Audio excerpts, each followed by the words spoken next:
Indian premier league আইপিএলে অবশেষে স্বস্তির খবর পেলেন কলকাতা নাইট রাইডার্সের শিবিরে। দলে ফিরছেন শ্রীলঙ্কার গতি তারকা মাতিসা পাতিরানা। তার প্রত্যাবর্তনে নতুন করে আত্মবিশ্বাস খুঁজে পাচ্ছে কলকাতা। চোট ফিটনেস সমস্যার কারণে এনএসইউ হয়নি পাতিরানার, তবে তার অনুপস্থিতিতে বোলিং আক্রমণে ছন্দে হারা ছিল দলটি। বিশেষ করে ডেথ ওভারে কার্যকরী বিকল্প খুঁজে পেতে হিমশিম খেতে হয়েছে কলকাতাকে।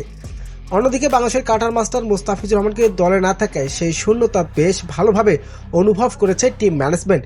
মোস্তাফিজুর রহমানের ধীরগতিতে কাটার ভ্যারিয়েশন বরাবর টি-20-র জন্য বড় একটি অস্ত্র। এখন প্রশ্ন উঠেছে, পাতিরানা কি পাবে মোস্তাফিজুর রহমানের সেই অভাব পূরণ করতে?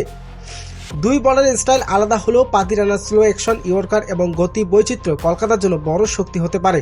ডেথ ওভারে তার অকৃষি বোলিং ম্যাচের মোড় ঘুরে দেওয়ার সক্ষমতা রাখে। সব মিলিয়ে গুরুত্বপূর্ণ সময় পাতিরানা ফেরার কলকাতার জন্য বড় স্বস্তির বার্তা। এখন মাঠের পারফরমেন্স বলে দেবে এই প্রত্যাবর্তন কতটুকু কাজে লাগে এবং মোস্তাফিজুর রহমানের শূন্যতা কতটুকু পূরণ হবে।